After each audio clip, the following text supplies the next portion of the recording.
Ça, Oui, là-dessus, il n'y a pas c'est de ça, doute. il n'y a pas de problème.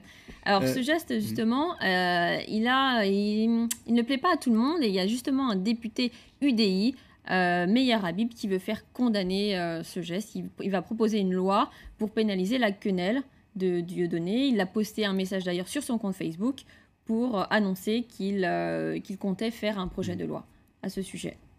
Meyer est un bon ami de moi et un bon ami d'Israël. Merci, Monsieur le Premier ministre. Bienvenue au Inch'Allah. J'ai eu le soutien incroyable du Premier ministre de l'État d'Israël, qui a pris de son temps à la Kyria 2 minutes pour m'apporter publiquement son soutien que contestent tout évidemment les antisionistes à travers le monde. Imaginez que le Premier ministre de l'État d'Israël prenne 2 minutes. Bien sûr que c'est mon ami, bien sûr que je le connais depuis 20 ans, mais il n'était pas obligé de m'apporter publiquement son soutien. C'est ce qu'il a fait. Je suis le seul qui ait cette force, qui ait cette expérience, qui ait les réseaux, qui ait les contacts, qui ait la connaissance des langues, qui est, ayant étudié au Technion, ayant mon expérience durant toutes ces années au CRIF, connaît parfaitement la classe politique israélienne pour vous aider aussi en Israël. Tous ces partis me soutiennent, toutes ces personnalités de premier plan me soutiennent, parce qu'elles savent que je me bats depuis 20 ans sans compromission, sans relâche, pour les valeurs du peuple juif, pour les valeurs de l'État d'Israël, et c'est ce que je continuerai à faire à l'Assemblée nationale lorsque Bezrat Hashem vous m'élirez. Si vous votez Meyer Habib, vous donnez une carte supplémentaire de peser en France, de peser en Israël, de peser au niveau du Premier ministre de l'État d'Israël, de peser au niveau du Président de la République, qui est un ami, même si je ne suis pas de son parti, parce que François Hollande sera en poste pendant les 4 prochaines années. Ne l'oubliez pas.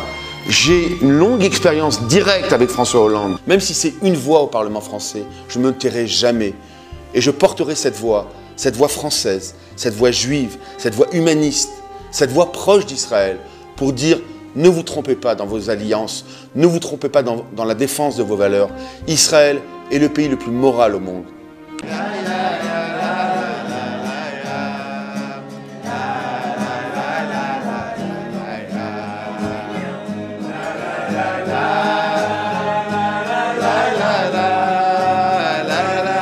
J'ai été élu aussi avec beaucoup de voix en Israël.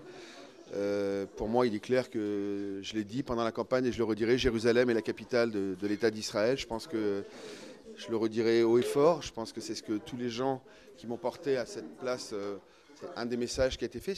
Il faudrait un État des citoyens israéliens et pas votre État au Proche-Orient comme une résidence secondaire. C'est important. Pour lui, l'État d'Israël, c'est une résidence secondaire. Il n'a pas ça à Cannes, il n'a pas ça à Nice. Il y a un seul État La France juif. n'est pas votre État, vous n'êtes pas sioniste, monsieur. Moi, je suis un sioniste.